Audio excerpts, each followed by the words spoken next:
പൂരിയുടെ കൂടെ കഴിക്കാൻ സാധിക്കുന്ന ഒരു അടിപൊളി മസാലക്കറി നമുക്ക് തയ്യാറാക്കാം. അതിനായി ഞാൻ എടുത്തേക്കുന്നത് 2 ഉരുളക്കിഴങ്ങ്, സവാള 2 എണ്ണം കനം കുറച്ച് നീളത്തിൽ അരിഞ്ഞെടുത്തത്, 4 പച്ചമുളക് നീളത്തിൽ അരിഞ്ഞെടുത്തത്, മല്ലിയില 1 ടേബിൾ സ്പൂൺ, 1 തണ്ട് കറിവേപ്പില, 2 വറ്റൽമുളക്, 1 ഇഞ്ച് നീളത്തിലുള്ള ഇഞ്ചി ചെറുതായി കനം കുറച്ച് അരിഞ്ഞത്, മഞ്ഞൾപ്പൊടി 1/2 ടീസ്പൂൺ, കടുക് 1/4 ടീസ്പൂൺ. നമ്മൾ എടുത്തു വെച്ചേക്കുന്ന ഉരുളക്കിഴങ്ങ് ഒന്ന് വേവിച്ചെടുക്കാവേ.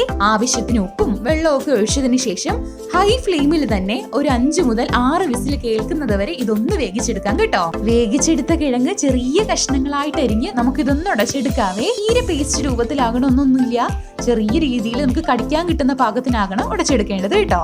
അടുത്തതായിട്ട് പ്രീ ഹീറ്റ് ചെയ്ത പാനിൽ 2 ടേബിൾ സ്പൂൺ എണ്ണ ഒഴിച്ചെടുക്കാവേ. ചൂടായ എണ്ണയിലേക്ക് നമ്മൾ എടുത്തു വെച്ചേക്കുന്ന 1/4 ടീസ്പൂൺ കടുക് ഇട്ട് കൊടുക്കാവുന്നതാണ്. കടുക് ഒന്ന് പൊട്ടി വരുമ്പോഴത്തേക്കും നിങ്ങൾക്ക് ഇഷ്ടമാണെങ്കിൽ ഒരു 1/4 ടീസ്പൂൺ ഉഴുന്ന് പരിപ്പ് കൂടി ആഡ് ചെയ്ത് കൊടുക്കാവുന്നതാണ് കേട്ടോ. ഇത് ഓപ്ഷണൽ ആണ്. പരിപ്പ് ചെറുതായിട്ടൊന്ന് മൂത്ത് വരുമ്പോഴത്തേക്കും നമ്മുടെ വറ്റൽമുളകും കറിവേപ്പിലയും ഇതിലേക്ക് ചേർത്ത് കൊടുക്കാവുന്നതാണ്. തുടർന്ന് നീളത്തിൽ അരിഞ്ഞു വെച്ചേക്കുന്ന സവാളയും കൂടെ ആഡ് ചെയ്തുകൊണ്ട് ഒരു 1 മിനിറ്റ് ഇതൊന്ന് മിക്സ് ചെയ്തെടുത്തേ. ഇതിലേക്ക് നിങ്ങളുടെ ആവശ്യാനുസരണം ഉപ്പും കൂടാണ്ട് നമ്മൾ അരിഞ്ഞു വെച്ചേക്കുന്ന നമ്മുടെ പച്ചമുളകും ഇഞ്ചിയും കൂടെ ചേർത്ത് കൊടുത്തുകൊണ്ട് ഒന്ന് സോട്ട് ചെയ്തെടുക്കുക. നമ്മൾ സവാളയുടെ നിറം മാറണമെന്നില്ല കേട്ടോ. അത് ചെറുതായിട്ടൊന്ന് വാടി വരുമ്പോഴത്തേക്കും 1/2 ടീസ്പൂൺ മഞ്ഞൾപ്പൊടി കൂടി ഇതിലേക്ക് ആഡ് ചെയ്ത് കൊടുക്കാം. 1 മിനിറ്റ് ഇവ നല്ലോണം മിക്സ് ചെയ്യുക കേട്ടോ.